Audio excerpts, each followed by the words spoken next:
Hello, my name is Shahana, and this is Haye. Wow. So first things first, yes, this is my closet, and I decided that this time I wanted to film in my closet because, I don't know, I just thought like visually I wanted to do something interesting.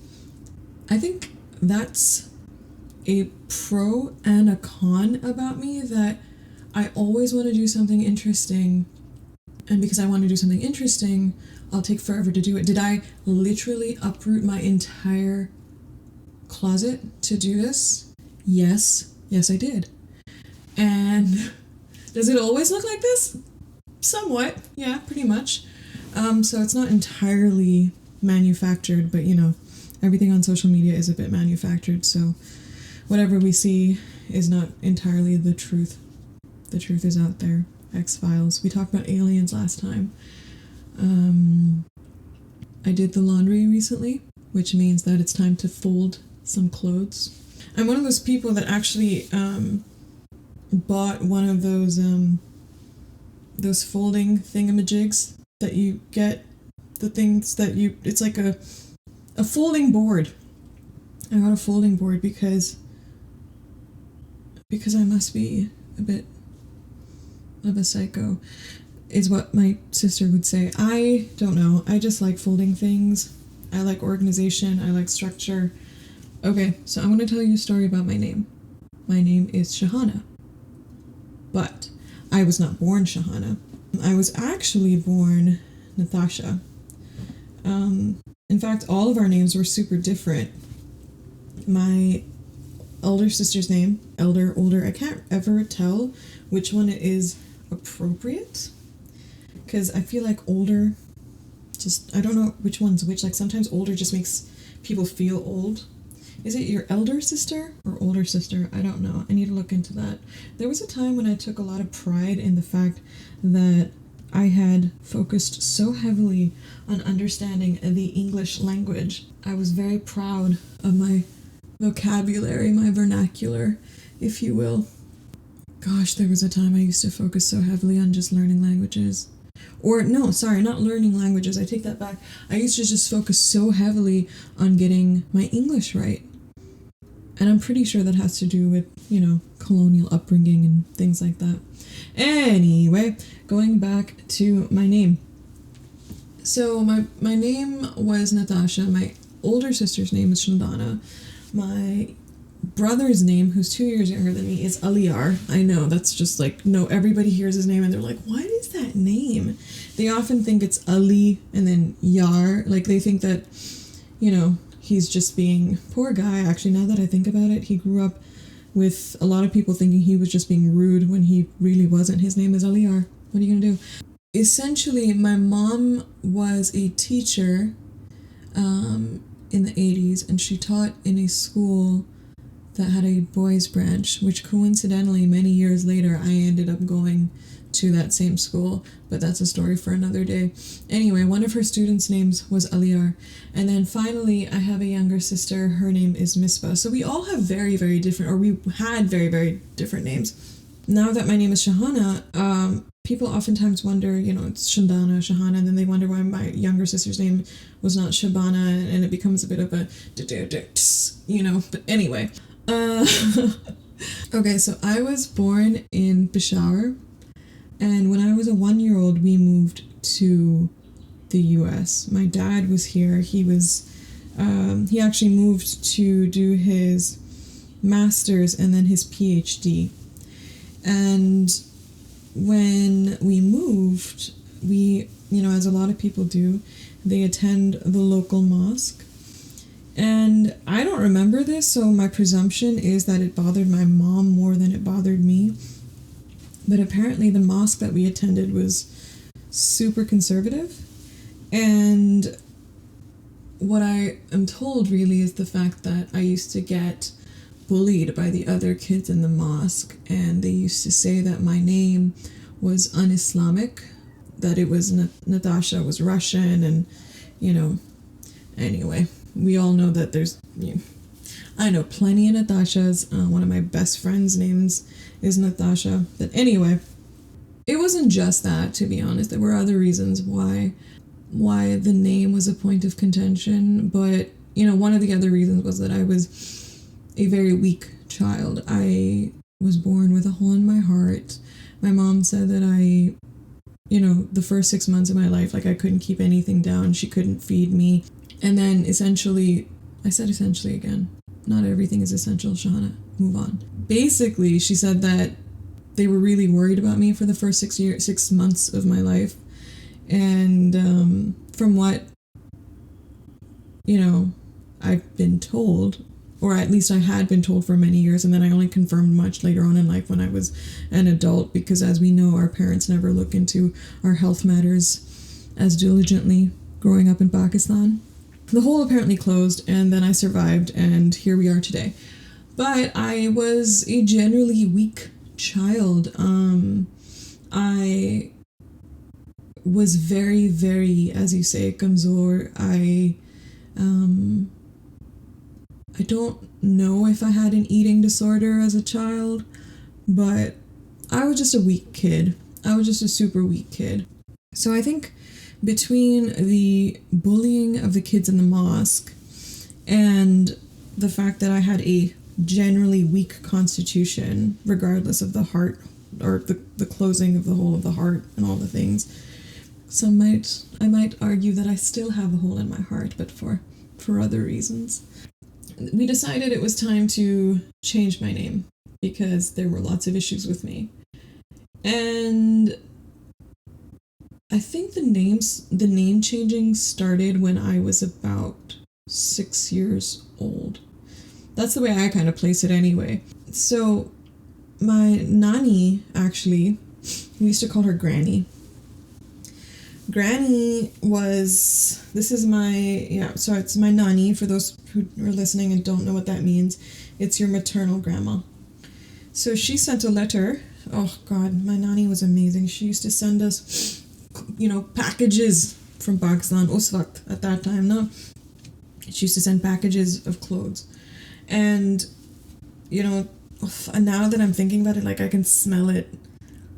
Oh, I love sense memory. We'll talk about that later, but just like, you remember that smell that used to come when a package from Pakistan would come. Anyway, one of the times those packages came, I think my mom had already expressed to her on probably one of the rare phone calls that she could do, we want to change her name. So my nanny was like, "Acha iska naam tum Palwasha rakho," name her Palwasha, which, if you don't know, is a very, very, very Pathan name. It's super Pashtun. So yeah, I was Palwasha for a little bit, and the way it kind of worked was that my mom would basically just start calling me a certain name, and my parents would just agree, "Acha, this is the name for now," and we would, they would tell the rest of the kids in the home, "Gacha, this is the name," and everybody started calling her this. So I was Palwasha for a while, which, as you can imagine, was really difficult for the Americans to pronounce and this was definitely at a time where I guess, like, my parents wanted to assimilate, or my dad definitely did, that's a whole other thing, but wanted to make it easier on the white folk in terms of pronouncing my name. And I'm not gonna lie, that still exists to a degree today. I mean, there's so much to be said about how we change our names to make it easier, just to make it easier on people over here. So I was Palwasha for a bit, and the name just didn't seem to land, or it didn't seem to work, or it was a bit of a struggle. So because Palwasha didn't land, we decided to go with something else. I don't know why we decided to automatically go with something else, but so what we ended up doing was we brainstormed a little bit. So it went from like Palwasha back to Natasha, and then we brainstormed a little bit, and we're like, okay, what are we going to call her now? We, as if I'm outside of my own body. But anyway, so I think the next name, if I'm not wrong, was Umbreen. And why Umbreen? Umbreen because Umbreen was one of my mom's high school friends. And, she was just a woman that everybody really looked up to. And we just thought it's a cool name to begin with. We liked the sound of it. And so we decided to call meandering for a little while. I think there's this concept in our culture that a name has to settle on you, like it's got to fit. You have to settle into it, or the name has to settle onto you. Umbreen wasn't working out. It just wasn't working out. It wasn't really fitting. It wasn't making sense. So then I went back to Natasha.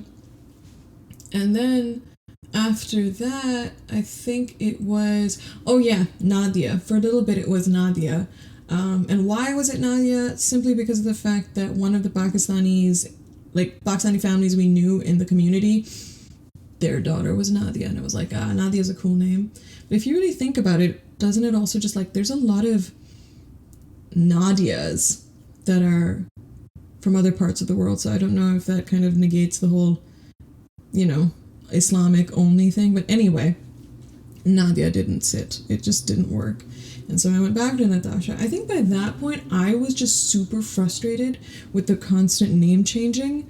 That back in the day, we used to watch Full House. And I was just like, fuck it, call me Michelle. And for a little while, I think because everybody was at a loss as to what to call this little human, that they were like, all right, fine, we're going to call her Michelle. So I was Michelle for a little bit.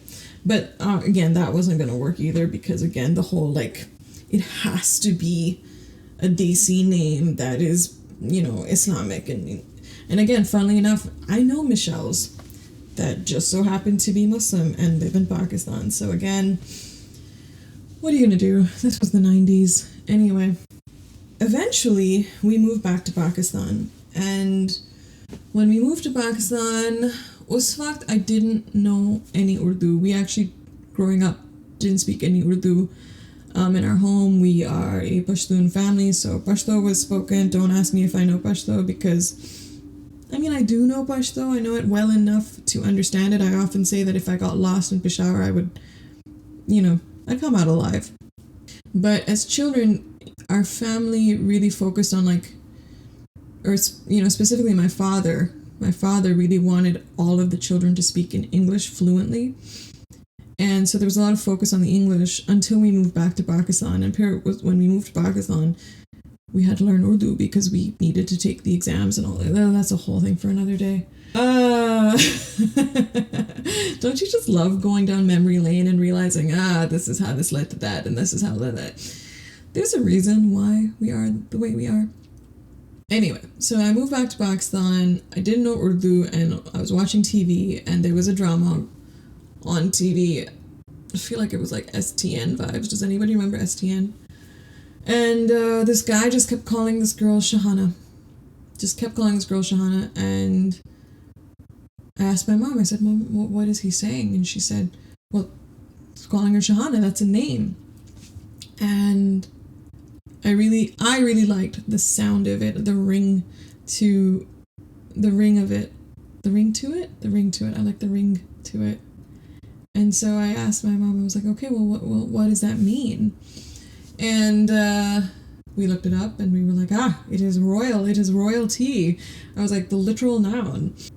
I think I was like 10 by this stage, something like that. So I was like a 10-year-old little kid, and they told me that it meant royalty, and I was like, of course, this is me. And so essentially, I named myself Shahana. And in retrospect, I'm actually really glad that I picked Shahana because you have to understand, I had just moved from the US, and us waqt, any name would have sounded just so cool and so new and just so different to me. Like, I would have heard the name, this is not to like shit on any Anams and Amnas and Mariams of the world, but I would have heard the name Anam and been like, whoa, that's amazing. Or Amna, wow, nobody's named Amna. And then later on I would have kicked myself because I would have been like, wow, you actually had an opportunity to pick a name and you picked one of the most common names in Pakistan. Yeah, I picked out a name that actually, I wouldn't say it's the rarest name. Obviously it's not. But I don't know a lot of Shahanas, so anyway, I'm quite glad with the fact that I named myself Shahana. Okay, so I really wanted to just like take a moment to reflect on the response from the last podcast, or the first podcast, considering it was the very first podcast. Holy shit. I did not expect the outpouring of... I don't want to say it was just love, because it was more than that. It was just sheer human connection that came with that release. It truly blew me away, because I didn't realize... First of all, I didn't really expect anybody to listen to it. I was like, I don't know who's going to listen to this. Why would anybody listen to this? You heard me say that in the last podcast. I was like, who's going to listen to this and why? But obviously, a bunch of you did. And I don't even know what to say, because I'm just going to say that you made me feel... I don't want to say you made me feel seen or heard, but you made me feel safe. You made me feel safe, because I felt like I could share these thoughts and not be on the receiving end of scrutiny and ridicule. This is also one of the learnings that I'm trying to work on myself, which I think I obviously said last week as well. It's like this whole concept of like not allowing the perception of others affect you. But anytime you do put yourself out there, you know that you're going to be on the receiving end of some kind of feedback. You know, there were people, my family included, who who listened to it and they were just like, oh, why are you dwelling on the past? You know, why are you talking about these things? And I told them, I was like, I'm not dwelling on the past in this kind of sad way. This isn't a woe is me situation. What I'm doing is I'm just sharing my learnings, right? I'm sharing my learnings. I'm sharing the parts of me that I've struggled to find the words to express, unless it's therapy. And even in therapy, I would therapy, you should talk to my therapist. But I'm just trying to find ways to articulate, to express what it's like to be alive in this body today with the experiences that I have. And the hope is that, and the belief is that whatever I'm experiencing, many people are experiencing at the same time. And that brings me to safe spaces. One of the things I was thinking about with this podcast is like, obviously there's so many things I want to do with it, or there are things that I've said that I want to do with it, but I think one of the things that really stands out to me is, if possible, I would like for this to be a safe space.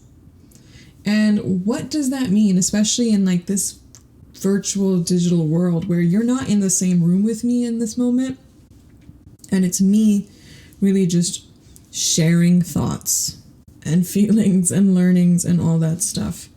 Sometimes our thoughts need a safe space, and these are thoughts that we might not ever have the opportunity to verbalize, to articulate, but we have these thoughts and we feel them deeply. And so I guess with this, what I would really like is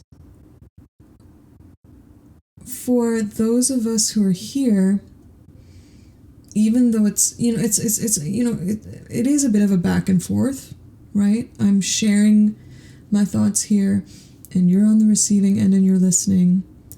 And what that's doing is it's also unlocking parts of your brain. What I would really like is for your thoughts to find a safe space here. And how does that work, really? How does that work? It's not like you're physically here. It's not like you're sitting here with me. But sometimes what a safe space could be for your thoughts is just a place for you to hear someone else articulating what you are thinking and feeling inside. And that's it. That's really just it. You know, sometimes we just need that. And that's kind of why we gravitate towards certain characters that we watch on TV, whether it's in, TV, film, or when we read books and stories. We gravitate towards the characters where we find ourselves. That's why we fall in love with them, or that's why we root for them. I'm trying to share things, even though obviously I have my own fears. I do have my fears, but I'm working past those fears. Like I said, I'm past my fuck it point. And I just want to be able to talk about certain things and share certain thoughts about certain things. So my hope is that this is the kind of space where you can come and you can listen and allow your thoughts to think the things you want to think without judgment, without fear. And for you, this becomes a little space to just let those thoughts run wild. Now, obviously, I don't know you personally, and I don't know what your life circumstances are, and I don't know what you're going to do with those thoughts. There's so many thoughts we can't explore in real life for so many different reasons. I mean, some we really shouldn't be exploring in real life, but hopefully not the ones that we're going to come across here. But if I can offer you one thing here, it's just, as you hear me talk about different things, I hope it unlocks parts of you that you've held back, even within the sanctity or the safety of who you are. There's so many parts of us that we don't allow to explore, even in our own brains. Like I said, sometimes even our thoughts need a safe space to just be. I genuinely don't know if that entirely makes sense, but I just kind of feel like sometimes I'll watch something or I'll listen to something, and thoughts that I've had or have been buried deep inside or haven't been allowed to come to the surface, they kind of dwell in the subconscious, but they haven't been allowed to come to the surface. Sometimes I'll listen to something and it'll unlock a thought that I've repressed, or a thought that I thought didn't have value. Because sometimes we're made to feel like certain thoughts of ours are not allowed. Because they're not allowed, they don't have value. And I think as a living, breathing, feeling, thinking human being, I would want to explore all the thoughts that make me me. And I hope that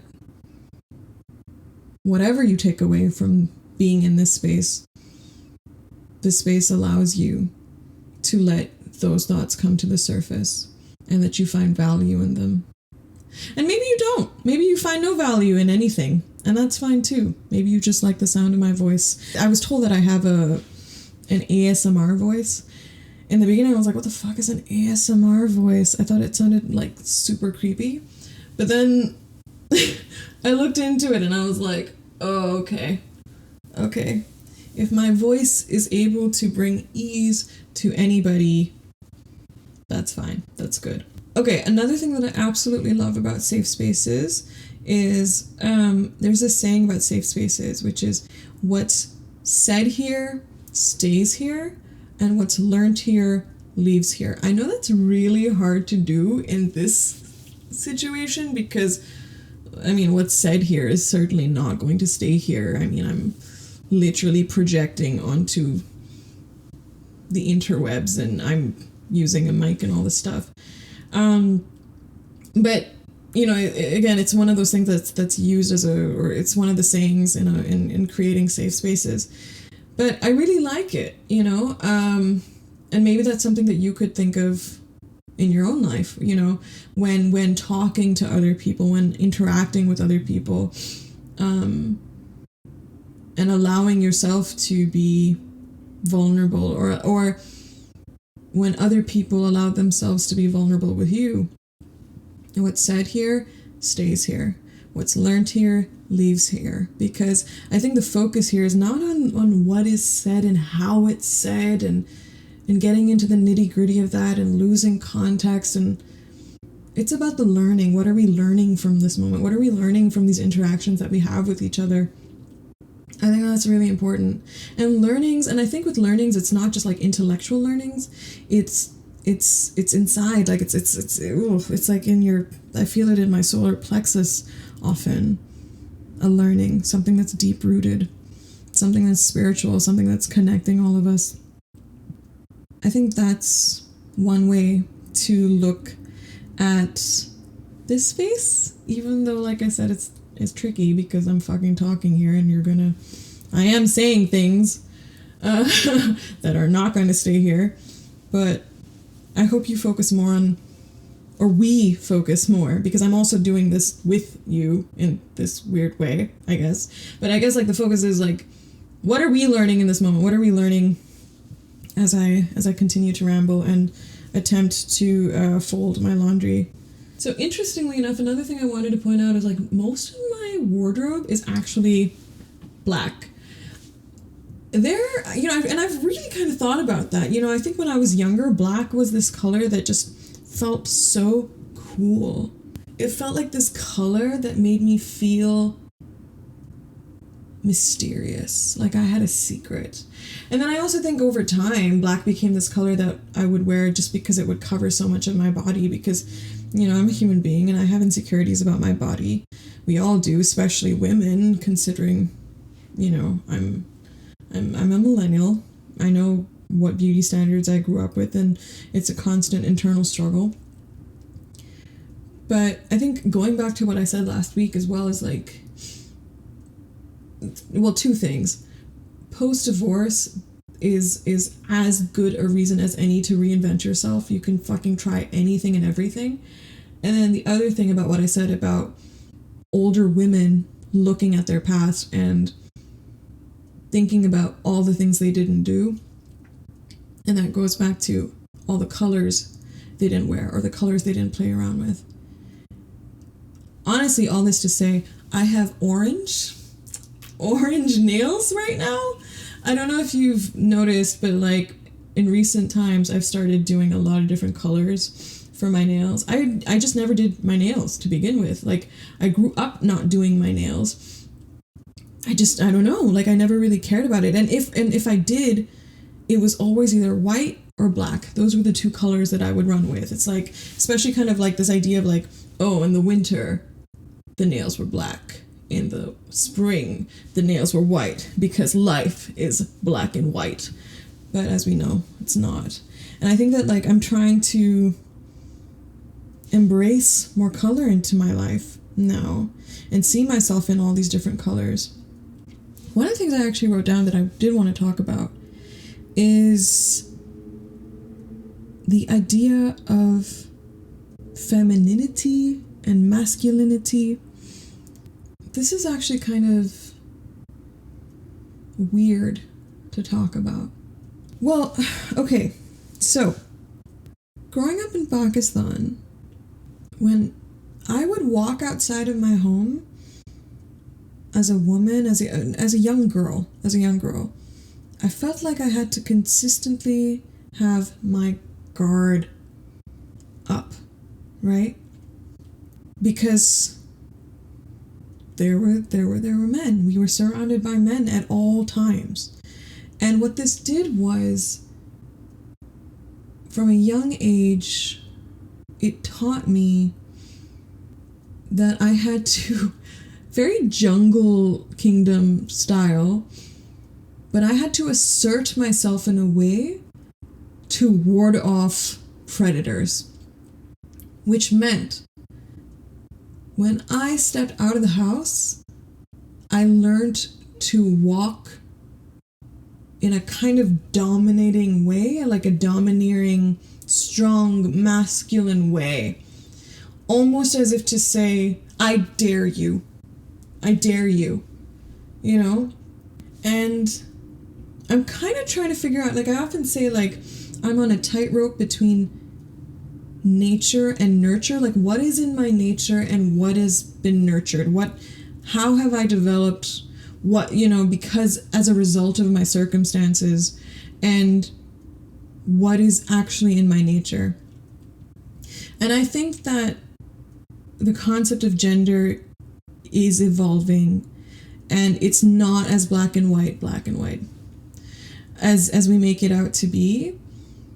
But maybe I became a tomboy because I was a tomboy for a great part of my youth.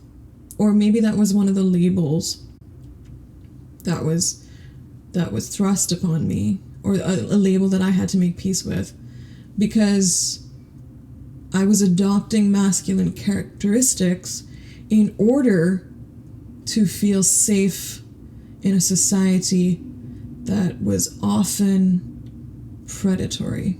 It's just one of those things that I learned subconsciously, that if I step out and if I am delicate or feminine, then I'm easy prey, maybe. Maybe that's what it was. But at the same time, if you were too assertive or too unafraid, then oftentimes I would hear that I was walking the streets. When I say the streets, I really just mean like going out to like Jinnah Super, and if you remember, if you grew up in that time, I don't know if it happens anymore, but like oftentimes this would happen, that you'd just be walking around.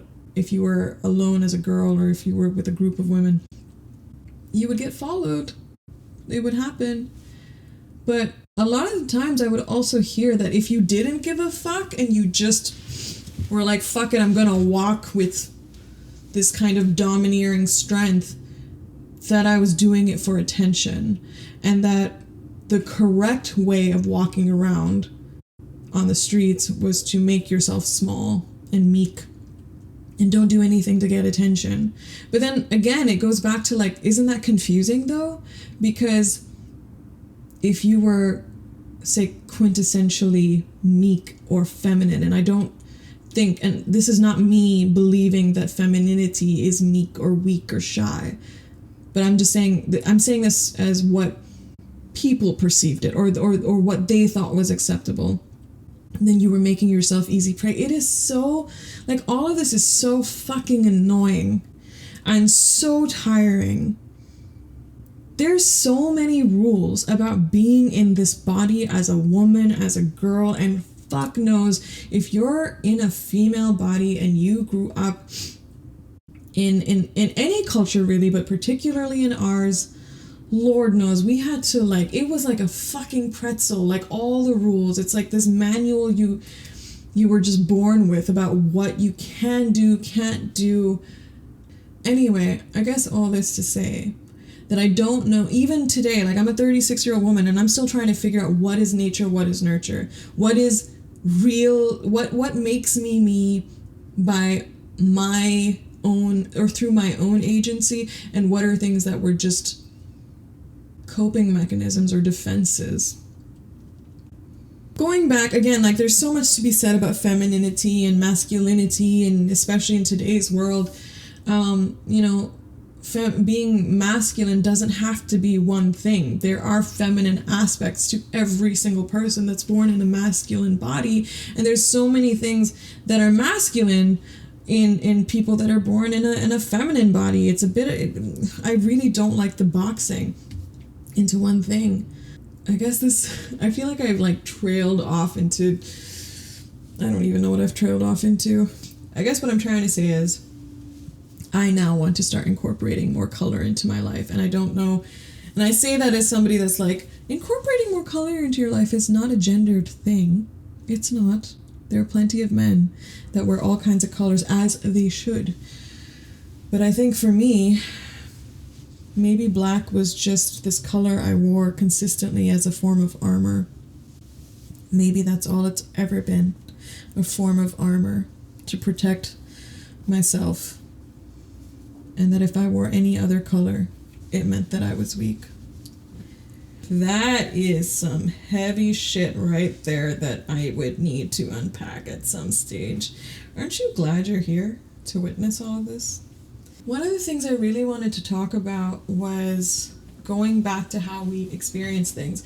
I was talking to a friend of mine about, actually I was talking to her honestly just yesterday, and we were talking about, I had ordered some food at 2 a.m. like the goddamn adult I am. I was having a moment. You know when you have those moments where you're just like emotionally a bit of a wreck? I'm not PMSing just yet. I'm in, I think, what is called the luteal phase. Isn't it insane how as women, every phase of our cycle is a bit crazy? We only have, I think, 1 week of just being happy and normal. And we have to constantly work through it. And then you also have to deal with people who are coming at you. They're like, oh, right, women are insane because of their cycle. And then you have to fight that ridiculousness. Like, we can't separate the two. We can't just function in our daily lives. Of course we can function in our daily lives. You think we can't function in our jobs? Of course we can function in our jobs. We can separate the two. We're just doing it with a lot of will and strength. And I'm ranting because I'm angry. Anyway, I was talking to a friend as I had ordered food last night. I went downstairs to go pick up the food. And as I was downstairs, it's warm right now here in Atlanta. And I felt a gust of wind. And something about the gust of wind on a warm night, after midnight, late night, unlocked a voice. And it was the voice of my father. I heard my father's voice say something specific from my childhood that only I would know. And, you know, I talked to my friend about it, and I was just like, the human brain is fascinating because of how it stores memory and how it experiences reality, how it experiences life. So this brings me to sense memory and why I love sense memory.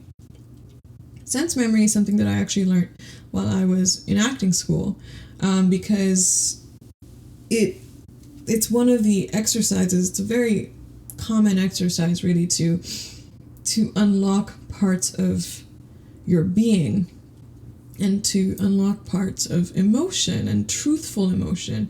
And I don't want to say it unlocks emotion because, you know, there's a general rule in acting, like you never, ever, ever go for the emotion. Sorry, let me say that again. You don't go for the emotion, you go for the reality.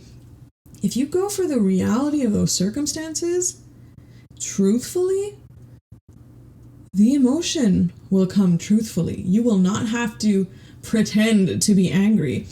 It will come, for real.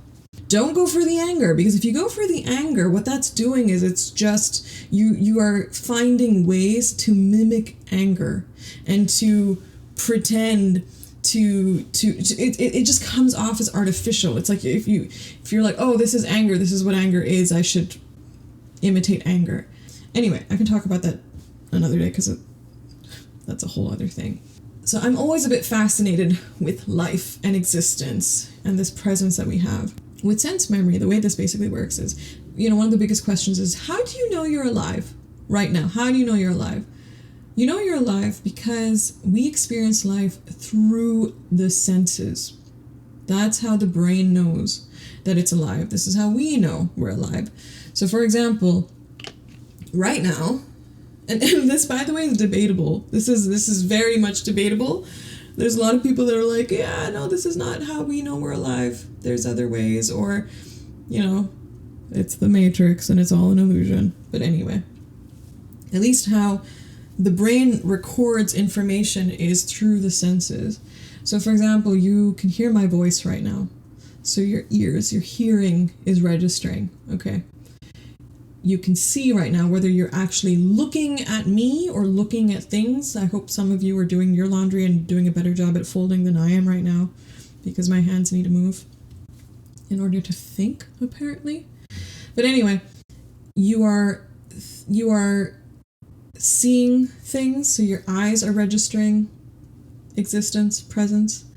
You are smelling something. Maybe you're smelling the air as it is, or I hope some of you might be having coffee because coffee is delicious. I hope you're registering the scent of coffee or the scent of food, or maybe it's a perfume that you're smelling. Whatever it is, your body's registering scent. Maybe you're tasting something. It doesn't necessarily mean that you are, you could be eating right now. Sure. You could be drinking right now. Your body's registering that. As I'm talking right now, I'm not eating or drinking. I'm literally here talking to you. But as I talk, I can feel the air on my tongue. And so my tongue is registering something. I know what the taste of air is, I suppose. And then obviously touch. Touch is an essential here. And what that's essentially doing is like it's telling me, okay, you're touching something, right? And what does that texture feel like? All of these are clues, and they're all registering in the human brain. And as these moments are happening, your brain is recording all of this. Obviously, we all know it goes from short term to long term, but it's recording all this information through the senses, through the sensory experience that you're having right now. So going back to what I was saying about getting the food earlier from last night 2 a.m. situation where I just felt like if I ate food at 2 a.m. that would make me feel better. Sometimes it does, sometimes it absolutely doesn't. But it's okay.